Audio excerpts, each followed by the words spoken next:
اعوذ باللہ من الشیطان الرجیم، بسم اللہ الرحمن الرحیم۔ سب سے پہلے اللہ تعالیٰ کا تعارف مختصر سا۔ اللہ ہم نے پڑھا تھا نا کہ ال جو اس میں ایڈ ہوتا ہے اور الہ ہے ایکچولی، تو الہ کے جو ہے نا اس کے بھی مختلف معنی ملتے ہیں ہمیں، اور اس معنی کا کیسے پہچانیں گے اس میں آپ کو پتہ چلے گا۔ لائک الہ، آ، الف، لام اور ہا، یہ 3 لیٹرز ہیں، ٹھیک ہے۔ اگر آپ تینوں پہ زبر ڈال دیں، لام کے اوپر جو حرکات ہے نا وہ تبدیل ہونے سے اس کے معنوں میں تبدیلی آتی ہے۔ الہ، اگر آپ زبر کے ساتھ پڑھیں گے تو اس کے معنی معبود اور بندگی اور عبادت کے لائق ہونا آ جائے گا، ٹھیک۔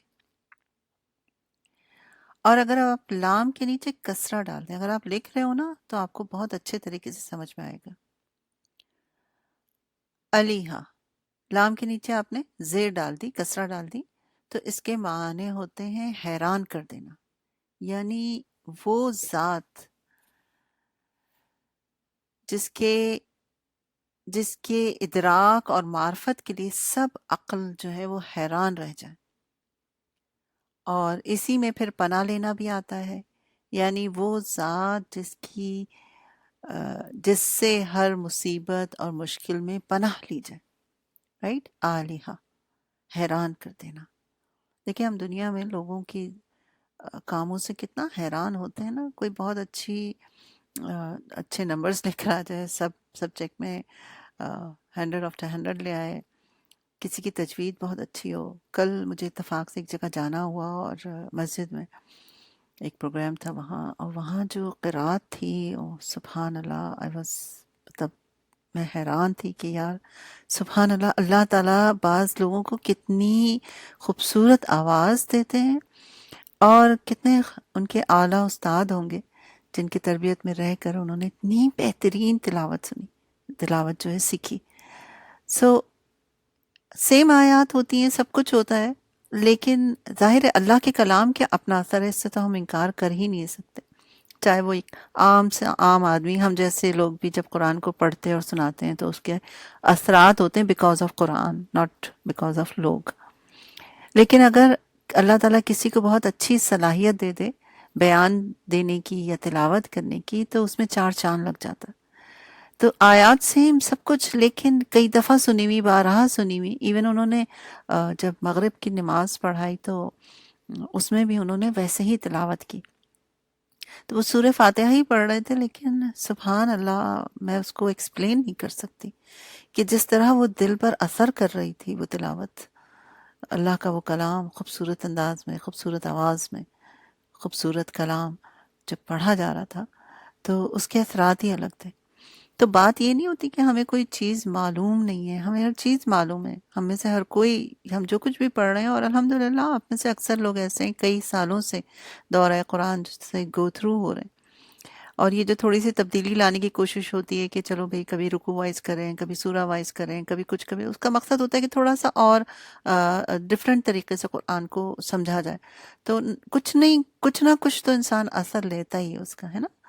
تو سبحان اللہ، اللہ سے دعا ہے کہ اللہ تعالیٰ اپنے ان بابرکت ناموں کے ذریعے ہمارے دلوں کو بھی پھیرے، اور ہم سب کو استقامت عطا فرمائے، ہم سب کو اپنی پہچان، اپنی معرفت عطا فرمائے، اور یقیناً ہم دنیا کے لوگوں سے، ان کے کاموں سے، ان کی چیزوں سے بڑی ہماری عقلیں حیران رہتی ہیں، لیکن ہم اللہ کی بنائی ہوئی چیزوں کو اتنا اتنا نارمل لیتے ہیں کہ یا اٹس نیچرل، یہ تو نیچرل ہے، رائٹ۔ ہمارا جواب یہی ہوتا ہے۔ لیکن نہیں، دن اور رات کی تبدیلی ہی کو اگر پکڑ لیں ہم، دن کے بڑے ہونے اور چھوٹے ہونے کو ہی پہ ذرا سا غور و فکر کریں تو عقل واقعی دنگ رہ جائے کہ آلیہ ہے وہ رب، آلیہ، رائٹ۔ سبحان اللہ، اللہ تعالیٰ ہم سب کو اپنی معرفت عطا فرمائے، آمین ثم آمین یا رب العالمین۔ چلیے آگے بڑھتے ہیں اپنے سبق کی طرف۔ امید ہے آپ سب کو یاد ہوگا کہ ہم نے سورۃ الاعراف جو ہے اس کو ختم کر لیا تھا۔ آج ہم کوشش کریں گے زیادہ سے زیادہ کرنے کی، اور وہ پھر آپ کو وقت کے ساتھ بتاؤں گی کتنا زیادہ، ٹھیک ہے نا۔ سورۃ الانفال، سورہ انفال جو ہے یہ سورہ 2 ہجری میں جنگ بدر کے بعد نازل ہوئی، اور اس میں اسلام اور کفر کی اس پہلی جنگ پر آ، خاصا ڈیٹیل کے ساتھ آپ کو تبصرہ جو ہے وہ ملتا ہے۔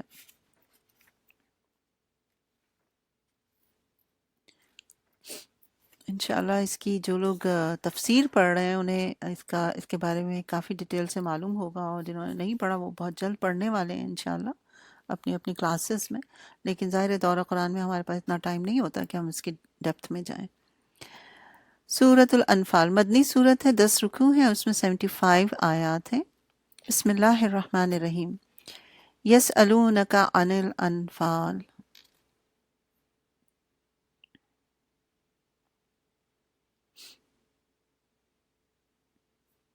اچھا، ایک آپ سب بہنوں سے ریکویسٹ ہے کہ اگر آپ تھوڑا لیٹ ہو جائیں تو پھر اپنی اٹینڈنس تھوڑی دیر میں ڈال دیا کریں، جب بریک ہو تو اس وقت تو بہتر رہے گا، صحیح ہے نا، کیونکہ میں پھر مجھے دیکھنا ہوتا ہے کہیں آپ لوگ کو آواز کا مسئلہ تو نہیں۔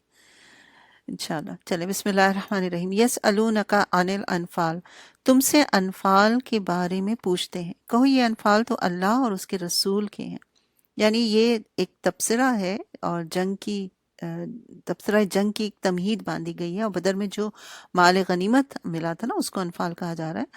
یہ مال غنیمت لشکر قریش سے لوٹا گیا تھا، اور اس کی تقسیم پر مسلمانوں کے درمیان تھوڑا سا تنازع ہو گیا تھا، اس کا ذکر ہے، اس لیے اللہ تعالیٰ پورے اس کی ڈیٹیل کے ساتھ یہاں بتا رہے ہیں، تو آپ غور سے سنیں تو انشاءاللہ آپ پر بات بہت اچھی طریقے سے واضح ہوگی، اور یہ بھی یاد رہے کہ یہ جنگ کے سلسلے میں ایک بہت بڑی اخلاقی اصلاح تھی، کہ مسلمانوں کی جنگ جو ہے دنیا کے مادی فائدے بٹورنے کے لیے نہیں ہوتے، بلکہ دنیا کے اخلاقی اور تمدنی بگاڑ کو درست کرنے کے لیے ہوتے ہیں۔ تم سے انفال کے بارے میں پوچھتے ہیں، کہو یہ انفال تو اللہ اور اس کے رسول کے ہیں، بس تم لوگ اللہ سے ڈرو اور اپنے آپس کے تعلقات کو درست رکھو، اور اللہ اور اس کے رسول کی اطاعت کرو اگر تم مومن ہو۔ سچے اہل ایمان تو وہ لوگ ہیں جن کے دل اللہ کا ذکر سن کے لرز جاتے ہیں، اور جب ان کی آیات ان کے سامنے پڑھی جاتی ہیں تو ان کا ایمان بڑھ جاتا ہے۔ یعنی ہر ایسے موقع پر جب کوئی حکم الہی مومن کے سامنے آتا ہے تو وہ سر جھکا دیتا ہے، رائٹ، ایمان بڑھنے سے مراد وہ سر جھکا دیتا ہے، اور وہ اپنے رب پر اعتماد رکھتے ہیں، جو نماز قائم کرتے ہیں، اور جو کچھ ہم نے ان کو دیا ہے اس میں سے ہماری راہ میں خرچ کرتے ہیں۔ ایسے ہی لوگ حقیقی مومن ہیں، ان کے لیے ان کے رب کے پاس بڑے درجے ہیں، قصوروں سے درگزر اور بہترین رزق ہے۔ یعنی اس مال غنیمت کے معاملے میں بھی وہی صورتحال جو ہے پیش آ رہی ہے جیسے اس وقت پیش آئی تھی، جبکہ تیرا رب تجھے حق کے ساتھ تیرے گھر سے نکال لایا تھا۔ اچھا، یہاں پر آپ کا ابتدائی میں جو 2 صفات آ گئی، بیسیکلی 3 ہے، مغفرہ، رزق اور کریم، رائٹ۔ سو اچھا، اب میں بہت ڈیٹیل میں ان چیزوں پہ نہیں جاؤں گی جو ہم بارہا پڑھ چکے ہیں، ٹھیک ہے نا، تقریباً 9 پارے میں ہم نے رحیم اور بہت سارے ورڈز کو جو ہے کور کیا ہے، تو اب ذرا چیدہ چیدہ کروں گی، اور امید ہے کہ آپ لوگ انڈر لائن، آپ کو ہائی لائٹ ضرور کروا دوں گی، امید ہے کہ آپ لوگ انڈر لائن یا ہائی لائٹ کرتے ہوں گے، کرتے ہیں نا، قرآن پاک کھول کے بیٹھتے ہیں نا، اگر نہیں کھول کے بیٹھ رہے تو وہ اثر نہیں لے سکتے، ظاہر سی بات ہے، سوچنے کی بات ہے نا، یہ تو مطلب ہمارے اپنے خود ہی سمجھ میں آنی چاہیے، انلیس کہ کوئی مجبوری ہے بچوں کے لیے اٹھنا ہے یا واقعی میں کوئی مجبوری ہے، تو اگر آپ قرآن کھول کے بیٹھ رہے ہیں، آپ کے ہاتھ میں کاغذ قلم ہے، اور قرآن کھلا ہوا ہے، اور آپ بالکل ایک پراپر جگہ پہ بیٹھے ہوئے ہیں، تو پھر یقین جانیے کہ اس کے اثرات اس جیسے اثرات ہو ہی نہیں سکتے جو اگر کوئی شخص جو ہے بس چلتے پھرتے تفسیر کو سن رہا ہے، رائٹ، فائدہ ہو سکتا ہے، آپ خود سوچیں اس بات کا، اگر آپ واقعی فائدہ اٹھانا چاہتے ہیں تو ضرور آپ آگے بڑھیں اس طرح سے، ٹھیک ہے۔ اچھا، یہاں پر مغفرت کو ہم غفرہ سے کئی دفعہ پڑھ چکے ہیں کہ اللہ تعالیٰ ڈھانپنے والا ہے، چھپانے والا ہے۔ رزق جو ہے اس کے مختلف معنی ہوتے ہیں، ویسے رزق عربی زبان میں ہر اس چیز کو کہتے ہیں جو انسان کو فائدہ دے، ٹھیک ہے، ہمارے یہاں رزق تو ایک خاص طور پہ صرف لائک مال یا کھانے کو جو ہے اس کو سمجھا جاتا ہے نا، لیکن رزق ہر وہ چیز ہے جو انسان کو فائدہ دے، اور اس میں صرف غذا نہیں آتی بلکہ لباس، سواری، صلاحیتیں، غور و فکر کی صلاحیت، یہ بھی رزق ہے، لباس کا اور سواریوں کا ہونا وہ بھی رزق ہے، ذہانت کا ہونا یہ بھی رزق ہے۔ اب آپ کی یہ ذہانت ہے کہ آپ اس وقت کو، یہ جو ہم 2-3 گھنٹے اگر بیٹھ جاتے ہیں، 3 گھنٹے بھی، تو آپ اس وقت کو کیسے استعمال کرتے ہیں، یہ آپ کی اپنی ذہانت ہے. یا آپ اس وقت کا استعمال کر رہے ہیں صحیح سے، قرآن کو واقعی میں لے کے بیٹھے ہوئے، یا کہہ رہے ہیں اٹس اوکے، چلتے پھرتے بھی تو سنا جا سکتا ہے، نو ڈاؤٹ چلتے پھرتے بھی سنا جا سکتا ہے، لیکن آثار اثرات جو ہیں پھر وہ ویسے نہیں مل سکتے. آبویس سی بات ہے، رائٹ؟ تو ذہانت اور صلاحیتیں جو ہیں یہ بھی اسی کو ملتی ہیں جو چاہتا ہے. تو یہ بھی کیا ہے، رزق ہے. اور سب سے افضل ترین رزق کیا ہے؟ ایمان اور علم کا رزق، رائٹ؟ تو اللہ تعالیٰ رزق کا نہ صرف مالک ہے بلکہ رزق کے دینے پر بھی پوری قدرت رکھتا ہے. ٹھیک ہے؟ اور رزق کی تقسیم جو ہے وہ بھی اللہ کے ہاتھ میں. اب آپ نے ایک چھوٹا سا مفہوم سمجھ لیا کہ صرف مال جو ہے وہ رزق نہیں ہے، لیکن اور جو صلاحیتیں ہیں وہ بھی رزق ہے. وقت جو ہے وہ بھی رزق ہے. آپ یوں بیٹھ کے پڑھ رہے ہیں، یہ بھی کیا ہے، رزق ہے. تو رزق کی جو تقسیم ہے وہ اللہ کے ہاتھ میں، اور جس کو وہ چاہتا ہے کشادہ کر دیتا ہے، جس کے لیے چاہتا ہے تنگ کر دیتا ہے. لیکن یاد رہے کہ وہ حکیم بھی ہے. ایسا نہیں ہے اللہ تعالیٰ نے وہ کہتے ہیں کوئی وہ نہیں پرچیاں لکھ کے کیا، ہاں جی فلانی کو اتنا مل جائے گا، فلانی کو اتنا مل جائے گا، اب اس کا نام اڑا گیا تو اس کو نہیں، کوئی ڈرا نہیں ہو رہا، بلکہ اللہ کا ہر کام کس پر مبنی ہوتا ہے، حکیم، حکمت پر مبنی ہوتا ہے.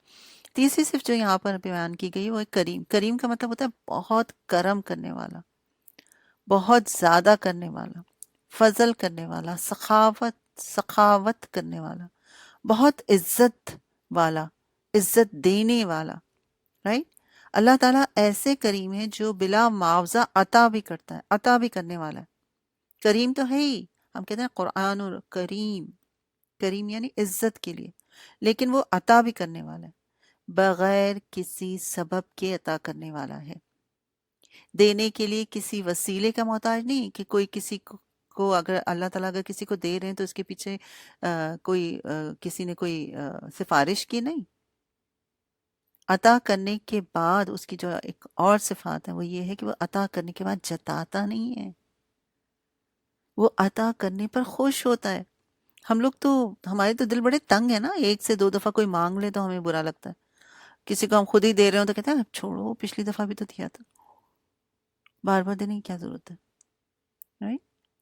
تو اللہ تعالیٰ ایسی ہستی ہے، ایسا کریم ہے وہ کہ وہ عطا کرنے پر خوش ہوتا ہے.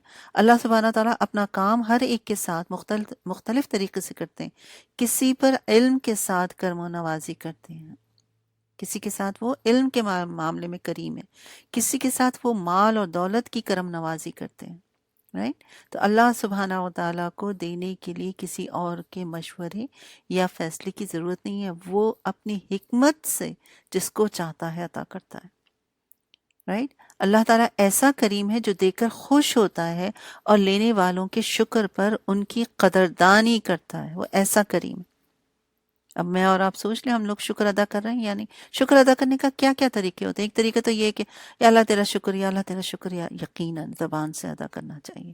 اور ایک طریقہ یہ ہے کہ اللہ نے آج ہمیں توفیق دی ہے کہ ہم اس کے کلام کو بیٹھ کے پڑھیں اور سنیں، تو ہم کس طرح سے اس کو سن رہے ہیں، رائٹ؟ میرے لیے یہ ہے کہ میں کس طرح سے میں نے اس کی کیسی تیاری کی، کیونکہ اللہ کے کلام کو آگے فارورڈ کرنا ہے. اور آپ کے لیے یہ کہ آپ کس طرح سے اس کے کلام کو لے رہے ہیں، رائٹ؟ تو اللہ سبحانہ و تعالیٰ اپنی ذات، صفات، افعال اور اعمال میں بہت کریم ہے، رائٹ؟ سو انشاءاللہ اس کو پھر آگے بھی کہیں آئے گا تو مزید اس کو ڈیٹیل دیکھیں گے. کریم کی بہت ساری آپ کو مثالیں بھی ملیں گی انشاءاللہ. لیکن عملی بات جو ہے وہ یہ ہے کہ اللہ سبحانہ و تعالیٰ کی نظر میں عزت حاصل کرنے کا کہ یہ صفات جو ہیں ہمیں اپنے اندر پیدا کرنی، جس میں سے ایک شکر لے لیجیے، اور شکر کو ایک میں نے مختصر سے لفظوں میں آپ کو بیان کر دیا، ٹھیک ہے؟ اور انشاءاللہ آگے بڑھتے ہیں. اوکے. اس مال غنیمت کے معاملے میں ویسی ہی صورت پیش آ رہی ہے جیسی اس وقت پیش آئی تھی جب کہ تیرا رب تجھے حق کے ساتھ تیرے گھر سے نکال لایا تھا، اور مومنوں میں سے ایک گروہ کو یہ سخت ناگوار تھا، وہ اس حق کے معاملے میں تجھ سے جھگڑ رہے تھے، یہاں تک کہ وہ صاف صاف نمایاں ہو چکا تھا کہ ان کا حال یہ تھا کہ گویا وہ آنکھوں دیکھے موت کی طرف ہانکے جا رہے ہیں. یعنی جس طرح اس وقت یہ لوگ خطرے کا سامنا کرنے سے گھبرا رہے تھے، حالانکہ حق کا مطالبہ اس وقت یہی تھا کہ خطرے کے منہ میں چلے جائیں، رائٹ؟ اسی طرح آج انہیں مال غنیمت ہاتھ سے چھوڑنا ناگوار ہو رہا ہے، لیکن حق کا مطالبہ یہی کہ وہ اس سے چھوڑیں اور حکم کا انتظار کریں، کیونکہ جب مال غنیمت ملا تو لوگ بھاگنے لگے اور لینے لگے، اس کی طرف دوڑے، تو ان کو کہا جا رہا ہے کہ نہیں، انہیں انتظار کرنا چاہیے۔ اور دوسرا مطلب یہ بھی ہو سکتا ہے کہ اگر اللہ کی اطاعت کرو گے اور اپنی نفس کی خواہش کے بجائے رسول کا کہنا مانو گے تو ویسے ہی اچھا نتیجہ دیکھو گے، جیسے کہ پیچھے جنگ بدر میں بھی دیکھ چکے ہو۔ یاد کرو وہ موقع جب اللہ تم سے وعدہ کر رہا تھا کہ دونوں گروہوں میں سے ایک تمہیں مل جائے گا، یعنی تجارتی قافلہ یا لشکر کی طرف اشارہ ہے، لشکر قریش کی طرف۔ تم چاہتے تھے کہ کمزور گروہ تمہیں ملے، مگر اللہ کا ارادہ یہ تھا کہ اپنے ارشادات سے حق کو حق کر دکھائے اور کافروں کی جڑ کاٹ دے، تاکہ حق حق ہو کر رہے اور باطل باطل ہو جائے، خواہ مجرموں کو یہ کتنا ہی ناگوار ہو۔ اور وہ موقع جب کہ تم اپنے رب سے فریاد کر رہے تھے، جواب میں اس نے فرمایا کہ میں تمہاری مدد کے لیے پے در پے 1000 فرشتے بھیج رہا ہوں۔ یہ بات اللہ نے تمہیں صرف اس لیے بتا دی کہ تمہیں خوشخبری ہو اور تمہارے دل اس سے مطمئن ہو جائے، ورنہ مدد تو جب بھی ہوتی ہے اللہ ہی کی طرف سے ہوتی ہے، یقیناً اللہ تعالیٰ بہت زبردست اور دانا ہے۔ رائٹ، یعنی یہ جو نمبرز بھی بتائے جاتے ہیں نا، یہ ہم انسانوں کے لیے بتائے جاتے ہیں، ورنہ اللہ تعالیٰ کے لیے تو کن فیکون ہے، that's it، بس کہتا ہے اور کام ہو جاتا ہے۔ رائٹ، تو یہ فرشتے بھی مدد سے مراد یہ نہیں کہ خالی فرشتے، یہ اللہ کی ایکچولی مدد ہے، لیکن ہماری سکون کے لیے، صحابہ اکرام کے اس وقت سکون کے لیے جو ہے یہ بات کی گئی۔ تو یہاں پر آپ دیکھ رہے ہیں 2 صفات آئی ہیں، عزیز، رائٹ، اور عزیز سے مراد احترام اور عزت بھی ہے، ٹھیک ہے نا۔ اور عزیز عربی میں بہت زیادہ وسعت رکھتا ہے، اور اس میں بہت زیادہ طاقت کا بھی مفہوم پایا جاتا ہے اور غلبے کا بھی مفہوم پایا جاتا ہے۔ اس کے بارے میں امام قرطبی کہتے ہیں کہ جس کا غلبہ شان و شوکت، قوت، طاقت سب پر اتنا حاوی ہے کہ کوئی اس کو ہرا نہیں سکتا، یعنی اس کی طاقت اور قدرت سے کوئی باہر نہیں نکل سکتا، ٹھیک ہے۔ یہ بھی آپ کئی دفعہ پڑھ چکے ہیں۔ اور ایک حکیم تو بہت ہی میں نے ابھی تک آئی ڈونٹ نو آپ کو بھی کوئی نہ کوئی صفت جو ہے بہت اٹریکٹ کی ہوگی، مجھے حکیم بہت اٹریکٹ کی، جو میں اپنی بات کروں، یعنی سبحان اللہ، اللہ کے ہر کام میں حکمت ہے۔ اور واقعی اب آپ جب اس انداز میں سوچنا شروع کرتے ہیں تو پھر کہتے ہیں ٹھیک ہے، اللہ کی مرضی، اللہ کی حکمت ہے اس میں، ہے نا۔ تو دل کو ایک سکون، ایک قرار آ جاتا ہے۔ اللہ کے ناموں کی ایک برکت ہے، اس سے کوئی شک نہیں ہے، الحمدللہ۔ چلیے آگے بڑھتے ہیں۔ اور وہ وقت جب کہ اللہ اپنی طرف سے قنودگی کی شکل میں تم پر اطمینان اور بے خوفی کی کیفیت تیاری کر رہا تھا، اور آسمان سے تمہارے اوپر پانی برسا رہا تھا تاکہ تمہیں پاک کرے اور تم سے شیطان کی ڈالی ہوئی نجاست کو دور کر دے اور تمہاری ہمت بندھائے اور اس کے ذریعے سے تمہارے قدم کو جما دے۔ یہ اس رات کا واقعہ ہے جس کی صبح کو بدر کی لڑائی پیش آئی تھی، اور اس وقت بارش ہو گئی، اور اس بارش کے 3 فائدے ہوئے تھے۔ ایک تو یہ کہ مسلمانوں کو پانی کی کافی مقدار مل گئی تھی اور انہوں نے فوراً حوض بنا کر بارش کا پانی روک لیا تھا۔ دوسرا یہ کہ مسلمان چونکہ وادی کے بالائی حصے پر تھے، اس لیے بارش کی وجہ سے ریت جم گئی اور زمین اتنی مضبوط ہو گئی تھی کہ قدم اچھی طرح سے جم گئے اور ان کے لیے نقل و حرکت کرنا آسان ہو گیا تھا۔ اور تیسرا یہ کہ لشکر کفار نشیب کی جانب تھے، اس لیے وہاں بارش کی بدولت کیچڑ جو ہے وہ بن گیا، رائٹ، اور ان کے پاؤں جو ہیں وہ دھسنے لگے تھے۔ تو یہ فرق ہے اور یہ فائدہ ہوا۔ اور وہ وقت جب کہ تمہارا رب فرشتوں کو اشارہ کر رہا تھا کہ میں تمہارے ساتھ ہوں، تم اہل ایمان کو ثابت قدم رکھو، میں ابھی ان کفاروں کے دل میں روب ڈال دیتا ہوں، پس تم ان کی گردنوں پر ضرب اور جوڑ جوڑ پر چوٹ لگاؤ۔ یعنی یہ اصولی بات ہے کہ یہ فرشتوں کے ذریعے اللہ تعالیٰ جو ہے یہ کام کفار کے ساتھ کروا رہے تھے۔ یہ اس لیے کہ ان لوگوں نے اللہ اور اس کے رسول کا مقابلہ کیا، اور جو اللہ اور اس کے رسول کا مقابلہ کرے گا اللہ تعالیٰ اس کے لیے نہایت سخت گیر ہے، سخت سزا دینے والا ہے۔ یہ ہے تم لوگوں کی سزا، اب اس کا مزہ چکھو اور تمہیں معلوم ہو کہ حق کا انکار کرنے والوں کے لیے دوزخ ہے۔ اے ایمان والو، جب تم ایک لشکر کی صورت میں کفار سے دوچار ہو تو ان کے مقابلے میں پیٹ نہ پھیرو۔ جس نے ایسے موقع پر پیٹ پھیری، الا یہ کہ جنگی چال کے طور پر ایسا کرے یا کسی دوسری فوج سے جا ملے، تو وہ اللہ کے غضب میں گھر جائے گا، اس کا ٹھکانہ جہنم ہوگا اور وہ بہت بری جائے بازگشت ہوگی۔ بس حقیقت یہ ہے کہ تم نے انہیں قتل نہیں کیا بلکہ اللہ نے انہیں قتل کیا، اور تو نے نہیں پھینکا تھا بلکہ اللہ نے پھینکا تھا، right؟ یعنی یہ بدر کے موقع پر جب کفار اور مسلمانوں کے لشکر ایک دوسرے کے مقابلے میں مقابل ہوئے، یعنی آمنے سامنے ہوئے، تو حضور صلی اللہ علیہ وآلہ وسلم نے اس وقت مٹھی بھر ریت جو ہے وہ ہاتھ میں لے کر کفار کی طرف پھینک کی تھی، اور اس کے ساتھ ہی پھر مسلمانوں نے جو ہے حملہ کر دیا تھا، اور کہا جاتا ہے کہ وہ ذرات جو ہیں کفار کی آنکھوں میں چلے گئے تھے۔ تو اللہ تعالیٰ فرما رہے ہیں کہ یہ پھینکنا، یعنی اگر ایک انسان کسی کی طرف مٹی پھینکے بھی تو زیادہ سے زیادہ چند لوگوں کی آنکھوں میں جا سکتا ہے نا، لیکن سارے لوگوں کی آنکھوں میں جانا یا سارے لوگوں کو اس سے نقصان پہنچنا، کوئی تکلیف پہنچنا، یہ اللہ ہی کر سکتا ہے، ظاہر سی بات ہے۔ تو دونوں ہی صورت میں، لوگ ہوں یا زیادہ، دونوں ہی صورت میں ہے تو اللہ ہی کا کام۔ تو اللہ تعالیٰ یہ اسی کو فرما رہے ہیں کہ وہ اللہ نے کیا، تم نے نہیں کیا، اللہ نے پھینکا تھا۔ اور مومنوں کے ہاتھ جو اس کام میں استعمال کیے گئے تو یہ اس لیے تھا کہ اللہ مومنوں کو ایک بہترین آزمائش سے کامیابی کے ساتھ گزار دے۔ یقیناً اللہ تعالیٰ کیا ہے، سمیع علیم، اللہ تعالیٰ سننے والے ہیں اور علیم ہیں، یعنی اس کے علم میں ہر بات ہے۔ اس کا علم کیسا ہے؟ سننے والے تو ہیں ہی ہر طرح کے، اس کو انشاءاللہ کسی اور جگہ پہ ڈیٹیل کے ساتھ بیان کروں گی۔ ابھی علم کو دیکھیے، علم کیا ہے، اللہ کا علم کیا ہے؟ ہمارے ذہن میں علم ہوتا ہے بس جو کتابیں پڑھ رہے ہو یہ وہ، اللہ کا علم یہ بھی ہے بارش کے کتنے قطرے ہیں جو گر رہے ہیں زمین پہ، اسنو جب ہو رہی ہوتی ہے تو اس کی جو ذرات، فلریز جس کو ہم کہتے ہیں، وہ ہوتے ہیں، وہ بھی کتنے ہیں اللہ کو پتہ ہے۔ پہاڑوں کے وزن کو بھی وہ جانتا ہے، سمندر کے پیمانوں کو بھی وہ جانتا ہے، حتیٰ کہ ریت کے جو ذرات ہیں وہ ایک ایک ذرے کو جانتا ہے، اس سے باخبر۔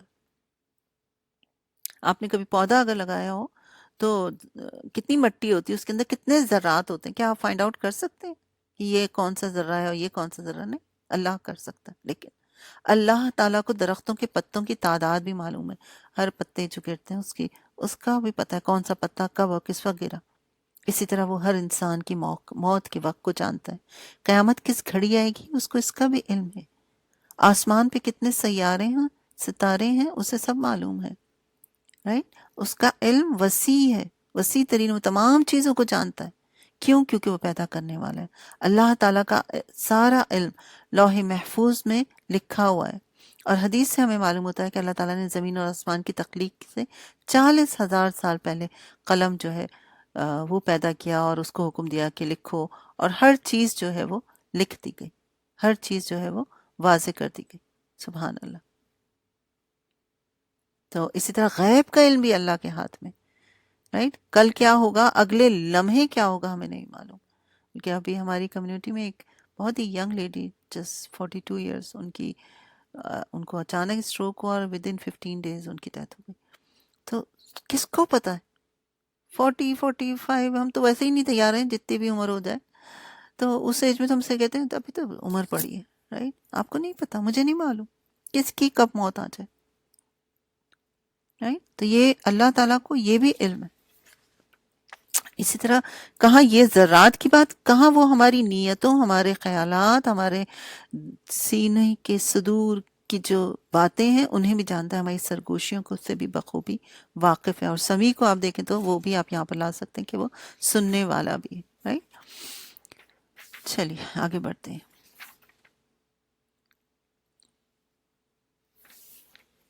یہ معاملہ تو تمہارے ساتھ ہے، اور کافروں کے ساتھ معاملہ یہ کہ اللہ ان کی چالوں کو کمزور کرنے والا ہے۔ ان کافروں سے کہہ دو اگر تم فیصلہ چاہتے ہو تو لو، فیصلہ تمہارے سامنے آ گیا ہے، اب باز آ جاؤ، تمہارے ہی لیے بہتر ہے، ورنہ پھر پلٹ کر اسی حماقت کا اعادہ کرو گے تو ہم بھی اسی سزا کا اعادہ کریں گے، اور تمہاری جمعیت خواہ وہ کتنی ہی زیادہ ہو تمہارے کچھ کام نہیں آ سکے گی، اللہ مومنوں کے ساتھ ہے۔ اے ایمان والو، اللہ اور اس کے رسول کی اطاعت کرو، اور حکم سننے کے بعد اس سے سرتابی نہ کرو۔ اللہ تعالیٰ مجھے اور آپ کو ایسا ہی بنائے کہ اللہ کا جو حکم ہمارے سامنے آ جائے تو ہم اس پر عمل کرنے والے بن جائیں، آمین۔ ان لوگوں کی طرح نہ ہو جاؤ جنہوں نے کہا کہ ہم نے سنا حالانکہ وہ نہیں سنتے، اللہ نہ کرے کہ ہمارا شمار ایسے لوگوں میں ہو۔ یقیناً اللہ کے نزدیک بدترین قسم کے جانور وہ بہرے گونگے لوگ ہیں جو عقل سے کام نہیں لیتے۔ یہاں سننے سے مراد کیا ہے؟ وہ سننا جو ماننے اور قبول کرنے کے معنی میں آتا ہے۔ تو اشارہ ان منافقین کی طرف ہے جو ایمان کا تو اقرار کرتے ہیں مگر احکام کی اطاعت سے منہ موڑتے ہیں، رائٹ؟ تو ہمیں بھی اپنے آپ کو چیک کرنا ہے کہ ہم احکام کی اطاعت سے منہ تو نہیں موڑ رہے۔ اگر اللہ کو معلوم ہوتا کہ ان میں کچھ بھی بھلائی ہے تو وہ ضرور انہیں سننے کی توفیق دیتا، لیکن بھلائی کے بغیر اگر وہ ان کو سنواتا تو وہ بے رخی کے ساتھ منہ پھیر لیتے ہیں۔ اے ایمان والو، اللہ اور اس کے رسول کی پکار پر لبیک کہو جبکہ رسول تمہیں اس چیز کی طرف بلائے جو تمہاری زندگی بخشنے والی ہے، اور جان رکھو اللہ آدمی اور اس کے دل کے درمیان حائل ہے اور اسی کی طرف تم سمیٹے جاؤ گے۔ یعنی پیچھے نفاق کی بات ہو رہی نا، تو نفاق کی روش سے انسان کو بچانے کے لیے اگر کوئی سب سے مؤثر تدبیر ہے تو وہ صرف یہ ہے کہ دو عقیدے انسان کے ذہن نشیں ہو جانے چاہیے۔ نمبر 1، ایک یہ کہ معاملہ اللہ کے ساتھ ہے جو دلوں کے حال تک کو جانتا ہے، اور یاد ہوگا آپ کو، شاید میں نے پچھلے دنوں بھی یہ بات کہی تھی کہ یہ احساس انسان کو غلط کام کرنے ہی نہیں دیتا کہ کسی سے بھی میں چھپا لوں، اللہ سے تو میں چھپا ہی نہیں سکتی، میں کیسے غلط کام کر سکتی، رائٹ؟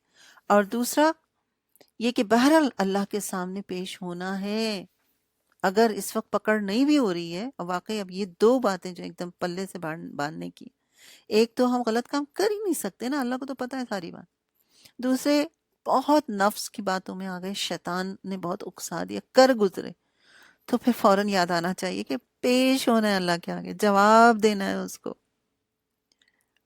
تقویٰ کیا ہے؟ یہی ہے نا تقویٰ، جواب دینا ہے اس کو، پکڑ لے گا وہ تو، رائٹ؟ سبحان اللہ۔ تو اللہ تعالیٰ ہمیں بھی عقل سلیم عطا فرمائے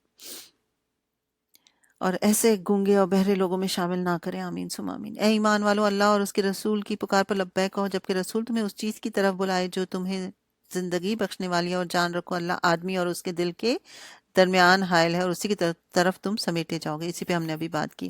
اور بچو اس فتنے سے جس کی شامت مخصوص طور پر صرف انہی لوگوں تک محدود نہ رہے جنہوں نے تم میں سے گناہ کیا ہو، رائٹ؟ اس سے مراد وہ اجتماعی فتنے ہیں جس میں سارے لوگ جو ہیں شامل ہو جاتے ہیں، پوری سوسائٹی جو ہے شامل ہو گئی۔ اور جان رکھو کہ اللہ سخت سزا دینے والا ہے۔ یاد کرو وہ وقت جب کہ تم تھوڑے تھے، زمین میں تم کو بے زور سمجھا جاتا تھا، تم ڈرتے رہتے تھے کہ کہیں لوگ تمہیں مٹا نہ دیں، پھر اللہ نے تم کو جائے پناہ مہیا کر دی اپنی مدد سے، تمہارے ہاتھ مضبوط کیا اور تمہیں اچھا رزق پہنچایا، شاید کہ تم شکر گزار بن جاؤ۔ اے ایمان والوں، جانتے بوجھتے اللہ اور اس کے رسول کے ساتھ خیانت نہ کرو، اپنی امانتوں میں غداری کے مرتکب نہ رہو، اور جان رکھو تمہارا مال اور تمہاری اولاد حقیقت میں سامان آزمائش ہیں۔ امانتوں سے مراد یہاں پر وہ تمام ذمہ داریاں ہیں جو کسی بھی اعتبار سے کسی کے سپرد کی جائے، ٹھیک ہے؟ کوئی ادارہ ہے، اگر کسی کے اوپر کوئی ذمہ داری ہے تو وہ لے لیجئے، اور فیملی ہے تو پھر ظاہر سی بات ہے، ایک باپ کی حیثیت سے باپ کی ذمہ داری، شوہر کی حیثیت سے شوہر کی ذمہ داری، ماں کی حیثیت سے یا بیوی کی حیثیت سے اس کی ذمہ داری، رائٹ؟ تو اس میں صاف اور واضح طور پر کیا بتایا کہ یہ اولاد اور مال جو ہیں یہ فتنہ ہے، یعنی انسان کے اخلاص ایمانی میں جو چیز خلل ڈالنے والی ہے وہ یہی اولاد اور یہی مال ہوتا ہے، جس کی محبت میں گرفتار ہو کر انسان غلط کام کر بیٹھتا ہے۔ اللہ تعالیٰ ہمیں ان آزمائشوں پر کامیاب کرے، پورا اتارے، رائٹ؟ آمین ثم آمین۔ تمہارے مال اور تمہاری اولاد حقیقت میں سامان آزمائش ہیں، اور اللہ کے پاس اجر دینے کے لیے بہت کچھ ہے۔ اے ایمان والو، اگر تم خدا ترسی اختیار کرو گے تو اللہ تمہارے لیے کسوٹی بہم پہنچا دے گا اور تمہاری برائیوں کو تم سے دور کر دے گا۔ کسوٹی یعنی اس چیز کو کہا جا رہا ہے جو کھرے اور کھوٹے کے درمیان جو فرق ہوتا ہے نا، اس کی طرف اشارہ ہے، اور فرقان کا یہی معنی ہوتا ہے۔ اور تمہاری برائیوں کو تم سے دور کر دے گا اور تمہارے قصور معاف کر دے گا، اللہ تعالیٰ بڑے فضل فرمانے والے ہیں۔ ذو الفضل العظیم، فضل جو ہے یہ بھی اللہ کا بہت بڑا نام ہے، اس کا معنی ہوتا ہے بڑی عظمت والا، بڑی شان والا، عظیم رب، رائٹ؟ کیونکہ عظمت اور بڑائی ساری کی ساری کس کے لیے؟ اللہ کے لیے، اور اسی کو زیب بھی دیتی ہے۔ اللہ تعالیٰ اپنی ذات، صفات، افعال سب میں عظیم ہے، اس کا عرش بھی بہت بڑا ہے، اس کی کرسی بھی بہت بڑی، اس سے متعلق ہر چیز کیا ہے؟ عظیم ہے۔ اللہ کی عظمت کا اندازہ ہم اس سے لگا سکتے ہیں کہ ہماری نگاہ اس کو پا نہیں سکتی، اس کا ادراک نہیں کر سکتی، ہم تصور میں اس کا احاطہ نہیں کر سکتے، ہم سوچ نہیں سکتے، رائٹ؟ سورہ شورہ میں آپ پڑھیں گے لیس کمثلہ شیء، یعنی اس کے جیسا کوئی تصور میں بھی نہیں کر سکتا۔ اللہ تعالیٰ عظمت والا اور اس کا چہرہ بھی بہت عظیم ہے، رائٹ؟ اور اللہ تعالیٰ نے نبی صلی اللہ علیہ وآلہ وسلم نے ہر شر سے بچنے کے لیے اللہ سبحانہ وتعالیٰ کی عظیم چہرے کی پناہ لینے کا بھی ہمیں حکم دیا ہے، دعا بھی سکھائی گئی ہے اس کے بارے میں، رائٹ؟ سو اللہ تعالیٰ کی عظمت کا اندازہ ہم اس کے ایک ایک عمل سے لگا سکتے ہیں، رائٹ؟ سبحان اللہ۔ وہ وقت بھی یاد کرنے کے قابل ہے جب منکرین حق تیرے خلاف تدبیر میں سوچ رہے تھے کہ تجھے قید کر دیں یا قتل کر ڈالیں یا جلا وطن کر دیں، وہ اپنی چالیں چل رہے تھے اور اللہ اپنی چال چل رہا تھا۔ اچھا، ماکرین اٹس ناٹ ایگزیکٹلی دا نیم، صفات میں آپ کو شاید نظر نہیں آئے، لیکن میں اس کو ہائی لائٹ اس لیے بھی کروا رہی ہوں کہ آپ کو سمجھ میں آئے کہ اللہ تعالیٰ کے ہر کام میں جو ہوتا ہے وہ کیا ہے؟ تدبیر ہے، ٹھیک ہے نا؟ اس کی تدبیر جو ہے ہر چیز میں چھپی ہوئی، ہر چیز جو ہے اس پہ واضح ہے۔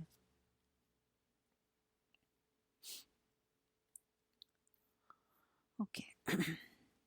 وَإِذَا تُتْلَى عَلَيْهِمْ آيَاتُنَا قَالُوا قَدْ سَمِعْنَا لَوْ نَشَاءُ لَقُلْنَا مِثْلَ هَذَا۔ وہ وقت بھی یاد کرنے کے قابل ہے جب کہ منکرین حق تیرے خلاف تدبیر سوچ رہے تھے کہ تجھے قید کریں یا قتل کر ڈالیں یا جلا وطن، وہ اپنی چالیں چل رہے تھے اور اللہ تعالیٰ اپنی چال یعنی اپنی تدبیر چل رہا تھا، اور اللہ تعالیٰ سب سے بہترین تدبیر چلنے والا ہے۔ جب ان کو ہماری آیات سنائی جاتی تھی تو کہتے تھے کہ ہاں سن لیا ہم نے، ہم چاہیں تو ایسی ہی بات ہم بھی بنا سکتے ہیں، یہ تو وہی پرانی کہانیاں ہیں جو پہلے سے لوگ کہتے چلے آ رہے ہیں۔ اور وہ بات بھی یاد ہے جو انہوں نے کہی تھی کہ خدایا اگر یہ واقعی حق ہے اور تیری طرف سے ہے تو ہم پر آسمان سے پتھر برسا دے یا کوئی عذاب جو ہے ہم پر نازل فرما دے۔ اس وقت تو اللہ ان پر عذاب نازل کرنے والا نہ تھا جبکہ تو ان کے درمیان موجود تھا، اور نہ اللہ کا یہ قاعدہ ہے کہ لوگ استغفار کر رہے ہیں اور وہ ان کو عذاب دے دے، لیکن اب کیوں نہ وہ ان پر عذاب دے جبکہ وہ مسجد حرام کا راستہ روک رہے ہیں، حالانکہ وہ اس مسجد کے جائز متولی نہیں ہیں۔ اس کے جائز متولی تو صرف اہل تقوی ہی ہو سکتے ہیں، رائٹ؟ اچھا، یہاں پر جو بات ہو رہی ہے وہ یہ کہ اللہ تعالیٰ نے یہ جو ان کے اوپر کوئی عذاب کیوں نہیں بھیجا جب نبی صلی اللہ علیہ وسلم ان کے درمیان موجود تھے، تو ان پر عذاب بھی نہیں بھیجا، اور بہت سے ایسے لوگ بھی موجود تھے جو استغفار کر رہے تھے، رائٹ؟ یہ اس بات کی طرف اشارہ ہے۔ اور جب نبی صلی اللہ علیہ وسلم وہاں سے نکل گئے تو پھر ظاہر ہے ان کو جنگ کے ذریعے جو ان کو شکست ہوئی وہ ان کے لیے کیا تھا؟ عذاب تھا، ٹھیک ہے نا؟ حالانکہ وہ اس مسجد کے جائز متولی نہیں، اس کے جائز متولی تو صرف اہل تقوی ہی ہو سکتے ہیں، مگر اکثر لوگ اس بات کو نہیں جانتے۔ بیت اللہ کے پاس ان لوگوں کی نماز کیا ہوتی ہے؟ بس سیٹیاں بجاتے اور تالیاں پیٹتے رہتے۔ یہ کب ہوتا تھا؟ جب یہ ایک تو ان لوگ کا یہ عبادت کا یہ طریقہ تھا، یہ ساری چیزیں ایک تو وہ برہنہ ہو کے بھی کرتے تھے اور اس طرح کی حرکات بھی کرتے تھے، اور جب نبی صلی اللہ علیہ وسلم عبادت کرتے تھے تو اس وقت بھی یہ کام یہ لوگ کرتے تھے، سیٹیاں بجا رہے ہیں اور تالیاں بجا رہے ہیں۔ بس اب لو اس عذاب کا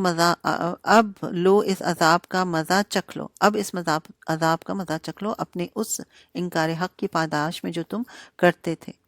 یعنی وہ سمجھتے تھے کہ عذاب الہی جو ہے وہ صرف آسمان سے پتھروں کی شکل میں ہی اترتا ہے، لیکن جنگ بدر میں جو ہے ان کا فیصلہ ہو گیا، یہ بھی کیا ہے؟ عذاب ہے۔ جن لوگوں نے حق کو ماننے سے انکار کیا وہ اپنے مال اللہ کے راستے سے روکنے کے لیے صرف کر رہے ہیں اور ابھی اور خرچ کرتے رہیں گے، مگر آخر کار یہی کوششیں ان کے لیے پچھتاوے کا سبب بنیں گی، پھر وہ مغلوب ہوں گے، پھر یہ کافر جہنم کی طرف گھیر لائے جائیں گے تاکہ اللہ گندگی کو پاکیزگی سے چھانٹ کر الگ کر دے اور ہر قسم کی گندگی کو ملا کر اکٹھا کر دے، پھر اس پلندے کو جہنم میں جھونک دیں گے۔ یہی لوگ اصلی دیوالیے ہیں۔